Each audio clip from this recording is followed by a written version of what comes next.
Everyone अस्सलामु आलैकुम। आज के तुम्हारे जन्य निये चले एसेछि दुटो एमन जिनिस जेगुलो किन्तु बिना पयसाय तोमरा बानिये फेलते पारबे और तोमादेर अनेक काजे लागबे।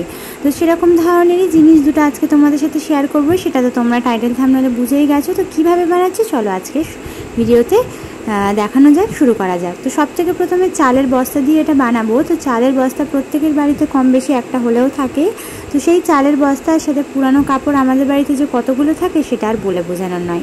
তো যে কোনো পুরানো কাপড় তুমি নিতে পারো, তোমার হতে পারে কোনো কুর্তি বা হতে পারে কোনো ওড়না শাড়ি, যেটা ইচ্ছে তুমি নিতে পারো। একটু মোটা ধরনের নিলে ভালো হয়। আর এরকমভাবে কিন্তু আমি এখানে একটা চালের বস্তাকে কেটে নিয়েছি, যেটা সাইজ ছিল 19 একদিকে ছিল 19 ইঞ্চি আর একদিকে ছিল 28 ইঞ্চি। তো এরকমভাবে মাপ করে কেটে ফেলেছি। নিয়ে তারপর ওই সেম একই মাপেরই একটা কাপড় আমি কেটে নিয়েছি, যেটা আমার পুরানো আর লাগে না। তো গেঞ্জির একটা কাপড়, তো সেই কাপড়টার কিন্তু দুদিকটা প্রথমে আমি এভাবে স্টিচ করে নেবো, ওই দিকটা আর এই দিকটা। তো এই দুটো দিক প্রথমে আমাকে স্টিচ করতে হবে। তো স্টিচ করে তারপর দেখাচ্ছি। তো এখানে এই যে চালের বস্তাটা আমি নিয়েছি, নিয়ে স্টিচও করে ফেলেছি দুটো দিক, এক ওপর দিকে আর নিচের দিকে। তারপর এটাকে মাঝ বরাবর এভাবে ভাঁজ করে নেব। নিয়ে তারপরে কিন্তু 4 ইঞ্চ করে দুদিকে একটা কাট লাগাতে হবে, সাইজ করে ফিতে গজ দিয়ে মেপে। তো প্রথমে এটাকে ফোল্ড করে নিলাম, নিয়ে এদিকে 4 ইঞ্চ আর ওদিকে 4 ইঞ্চ দুদিকে মাপ করব, করে ওদিক থেকে 4 ইঞ্চ করে বাদ দেবো আর এদিক থেকে 4 ইঞ্চ করে বাদ দেবো। দিলে কিন্তু একটা পারফেক্ট মাপ এসে যাবে। তারপর ওগুলোকে কিভাবে জোড়া লাগাচ্ছি তোমরা দেখতে থাকো। তো তার আগে বলে দিই যে এই দিদি বোনেরা আমার চ্যানেলের মধ্যে নতুন এসেছো, আমাকে প্রথমবার দেখছো, আমার ভিডিও দেখতে তোমাদের যদি ভালো লাগে অবশ্যই আমার চ্যানেলটিকে সাবস্ক্রাইব করতে ভুলবে না এরকম ধরনের আরও ভিডিও পেতে। আর যদি তোমরা অলরেডি চ্যানেলটাকে সাবস্ক্রাইব করে থাকো তাহলে তো তোমাদের অসংখ্য ধন্যবাদ।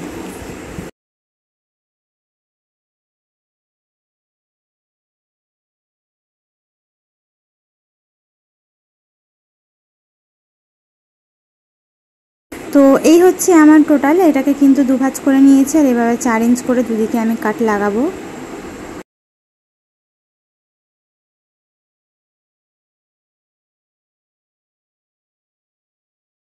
সংসারের খরচ বাঁচানোর দিক থেকে আমরা গৃহিণীরা কিন্তু এক্সপার্ট, তাই সেই এক্সপার্ট বুদ্ধি খাটিয়ে একটু একটু করে হলেও তোমরা চাইলে এভাবে কিন্তু অনেক জিনিস তৈরি করে নিতে পারো, অনেক জিনিসপত্র অর্গানাইজ করার মতো জিনিস তৈরি করে নিতে পারো। বাজার থেকে কিনতে পাওয়া যায় অনেক দামে, সেই পয়সাটাও কিন্তু তোমরা বাঁচিয়ে ফেলতে পারো ঠিক এইভাবেই। তো এটা কিন্তু আমি যে একটা তোমাদেরকে বানিয়ে দেখাচ্ছি, এটা তোমরা নিজেদের ইচ্ছে মতো সাইজের করে নিতে পারো। মানে আমি যে সাইজটা দেখাচ্ছি এর থেকে বড় সাইজের বানাতে পারো যদি তোমরা বড় কিছু রাখতে চাও, এর থেকে ছোট সাইজের বানাতে পারো যদি ছোট কিছু রাখতে চাও। তোমাদের ইচ্ছে মতো তোমরা এটাকে বানিয়ে ফেলতে পারবে। আর চালের বস্তার পুরানো কাপড় আমাদের কারোর বাড়িতে নেই এটা কেউই বলতে পারবে না। প্রত্যেকের বাড়িতে চালের বস্তা আর পুরানো কাপড় এমনই একটা জিনিস যেটা প্রত্যেকের বাড়িতে অ্যাভেলেবেল রয়েছে। তো সেই জিনিসগুলো ব্যবহার করেও কিন্তু আমরা সুন্দর সুন্দর অর্গানাইজ বানিয়ে অনেক জিনিসপত্র গুছিয়ে রাখতে পারি আমাদের নিজেদেরই সুবিধের জন্য। মানে নিজেদেরই কাজটাকে সহজ করতে, সব জিনিসগুলো পরিপাটি করে রাখার জন্য নিজেদেরকে একটু বুদ্ধি খাটাতে হবে। অন্য কেউ তার এসে তোমাকে বুদ্ধিগুলো দিয়ে যাবে না। তো এখন হাতে সবার মোবাইল ফোন রয়েছে, সেই মোবাইল ফোন হাতে নিয়ে এই ভিডিওগুলো দেখে দেখে ঝটপট বানিয়ে নাও। তো দেখি নিয়ে তোমাদেরই সুবিধা হবে। আলমারিতে জামা কাপড় গুছিয়ে রাখা যে কতটা কষ্টকর একটা বিষয়। যখন তুমি আলমারিতে জামা কাপড় গুছিয়ে রাখবে তার সপ্তাহখানেক পর আবারও সেই জামা কাপড়গুলো আর কি ঘেটে যায়। তো যতই আমরা গুছিয়ে রাখি আবারও কেন জানি না ঘেটে যায়। তো এইভাবে যদি বাস্কেট তৈরি করে তোমরা রাখতে পারো তাহলে জামা কাপড় কখনোই অগোছালো হবে না। যখন যেটা প্রয়োজন হবে বার করবে, আবার ওটাকে ফোল্ড করে ওর মধ্যে রেখে দেবে, তাহলে দেখবে সুন্দরভাবে গোছানো থাকবে। তো যাই হোক, এখানে অনেক বক বক করে ফেলেছি। এদিকে ফোল্ড করে কেটে তারপরে দুটো মুখ আবারও জুড়ে নিয়েছি। তো দুটো মাথা জোড়ার পরে তারপরে দেখবে যে 4 ইঞ্চ করে যে অংশটা কেটেছিলাম সেটা কিন্তু এইভাবে একটা ফোল্ড করে ওটাকেও কিন্তু দুদিকে জুড়ে নিতে হবে। তো ভিডিওটা দেখলেই তোমরা বুঝতে পারবে। নিয়ে যখন দুটো জোড়া লাগাবে তারপর এটাকে উল্টে নেবে, নেওয়ার পর কিন্তু এটা একেবারে রেডি হয়ে যাবে। শুধু 4 কোণে একটা করে টাক করে নিতে হবে, মানে একটা করে টেকিন দিয়ে নিলেই হয়ে যাবে। মানে যেভাবে আমি দেখাবো একটুখানি করে ধরে জাস্ট শুধু মুখটুকুনি তোমরা হাতেও এটা সেলাই করে নিতে পারো। তো তোমাদের কাছে যদি বাড়িতে মেশিন না থাকে হাতে করতে পারো, হাতেও করলেও কোনো সমস্যা নেই, তবে একটু সময়টা বেশি লাগবে আর কি। তো তো 4টে মাথা খুব ভালোভাবে টাক করে নিলে এটা কিন্তু একটা সুন্দর কাপড় রাখার বাস্কেট হয়ে যাবে, যেটা কিন্তু আমরা খুব সহজেই বাড়িতে বানিয়ে ফেলতে পারি নিজেদের সুবিধার্থে, নিজেদের সুন্দর জামা কাপড়গুলোকে গুছিয়ে রাখার জন্য। তো এটা করে আলাদা করে বাজার থেকে কিনতে গেলে অনেক টাকা করে দাম পড়ে যায়, যেগুলো হয়তো আমাদের খাটনিটা কমিয়ে দেয়, তবে পয়সাটা খরচা হয়। হ্যাঁ, তো এখানে কিন্তু একটু খাটনি করতে হবে পয়সাটা বাঁচানোর জন্য, স্বাভাবিক একটা বিষয়। তো এইভাবে এই যে এখানে উপর দিক থেকে খালি একটা টাক করে দেবে, আমি যেভাবে দেখাচ্ছি।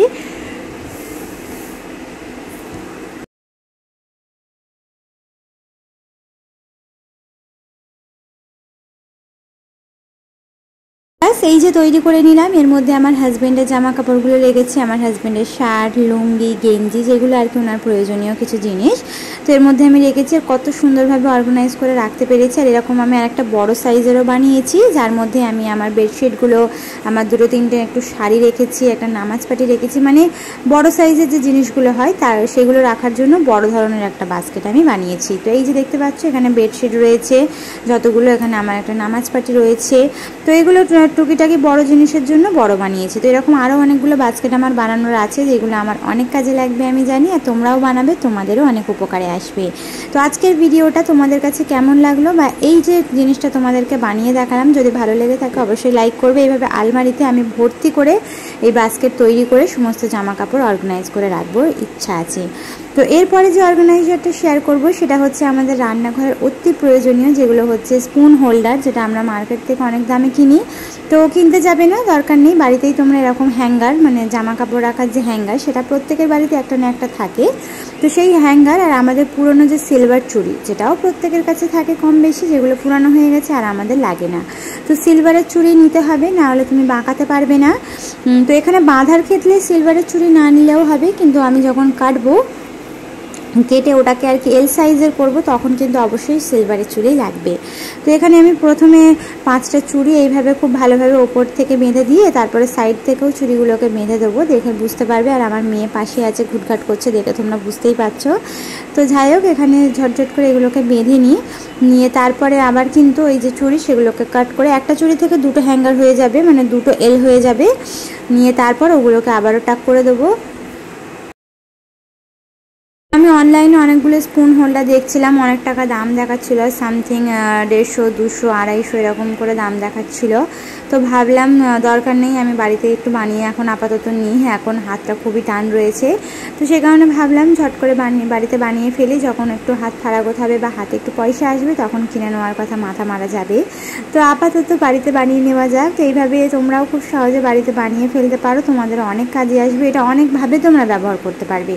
শুধুমাত্র স্পুন হোল্ডার না, এটাকে তোমরা চাইলে কাপ স্ট্যান্ড হিসেবেও ইউজ করতে পারবে। এর মধ্যে কাপ, মগ, এগুলোও তোমরা কিন্তু মানে হ্যাং করে রাখতে পারো। তবে সেক্ষেত্রে যদি তোমরা ভারী ধরনের কাঁচের কাপ, এগুলোর মধ্যে মানে যে কড়ির যে কাপগুলো হয়ে থাকে, সেগুলো হ্যাং করার ক্ষেত্রে ড্রিল করা যে পেরাক হয়ে থাকে, ড্রিল করার জিনিসের ওপরে এটা হ্যাং করতে পারো। আর অনলাইন যে হুকগুলো পাওয়া যায়, যেগুলো টাইলসের ওপরে খুব ইজিলি লাগানো যায়, সেক্ষেত্রে বলবো হালকা ফুলকা জিনিস তোমরা রাখতে পারবে, যেমন চামচ, যেগুলো খুব একটা ভারী হয় না। তবে তোমরা যদি ড্রিল করা কোনো জায়গায় রাখো, মানে পেরেক বা ড্রিল করা পেরেকের ওপরে যদি তোমরা এটাকে হ্যাং করো, তাহলে এর মধ্যে অনেকটা ভারী জিনিস তোমরা রাখতে পারবে, যেমন কাপ রাখতে পারবে। কিন্তু তোমরা যদি এর মধ্যে চামচ রাখো, তাহলে সামান্য হুকের মধ্যে রেখে দিলেই কোনো সমস্যা নেই। তো আমি 2 রকমই তোমাদেরকে দেখাবো, যাতে তোমাদের সুবিধা হয়, যে তোমরা 2 রকমভাবে ইউজ করতে পারবে। তো এই যে এবার এই যে এল বানিয়ে নিলাম, হালকা করে একটা চুড়িকে কাট করে একটা থেকে 2টো আমি হুক এখানে বানিয়ে ফেলেছি। তো আমার এখানে টোটাল লেগেছে 11টা হুক, আর সেই সাথে 5টা চুড়ি দিয়ে এইভাবে একটু হাত দিয়ে প্রেস করে দিলে এটা কিন্তু খুব সহজে আর্ট হয়ে যাবে, মানে একদম সেট হয়ে যাবে, নড়বে না, চড়বে না। তো এইভাবে এটাকে সেট করে দিচ্ছি, দিয়ে তারপর তোমাদের সাথে শেয়ার করছি যে এটা কোথায় লাগালাম আর কেমন লাগছে।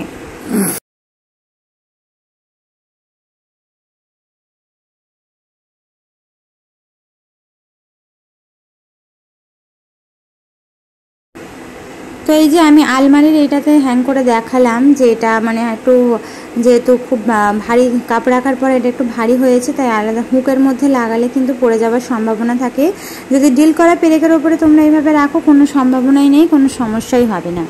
সে কারণে আমি একটু আলমারির এই যে হাতাটা রয়েছে ওর মধ্যেই রেখে তোমাদেরকে দেখালাম যে কাপ রাখলেও এর মধ্যে দেখতে বেশ কিউট লাগছিল। তো যে যদিও আমার রান্নাঘরেতে কোনো রকমের কোনো ড্রিল করা নেই, তো সেই কারণে আমি এখানে হুক লাগাবো। তো আমি চামচ সিম্পলি হালকা ফুলকা চামচই রাখবো, আমার যেগুলো রাখার খুব সমস্যা। তো এখানে আমি এই জায়গাটা লাগাবো। তো আগে প্রথমে পুছে নিচ্ছি, নিয়ে এই যে হুক, এটা কিন্তু অনলাইন খুব ইজিলি পাওয়া যায়, 8 টাকা 10 টাকা পিস হিসেবে পাওয়া যায়। আমি কিন্তু অনেকগুলো একসঙ্গে 12টা না 14টা আমি নিয়েছিলাম। তো আমার 120 টাকা না 110 টাকার মতো পড়েছিল, খুব ইজিলি এগুলো পাওয়া যায়।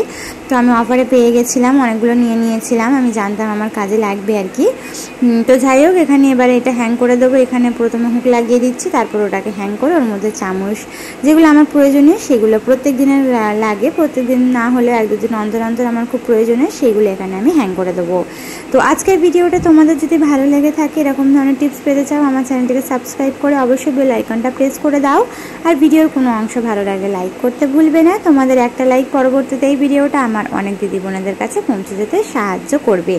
তো এই যে এখানে কিন্তু আমি ঝট করে এটা লাগিয়ে দিলাম, দেওয়ার পর এবারে চামচ যা আমার প্রয়োজনীয় সেগুলোকে ঝটঝট করে এর মধ্যে টাঙিয়ে দেখাচ্ছি যে এটা কতটা কিউট লাগছে, কতটা সুন্দর লাগছে।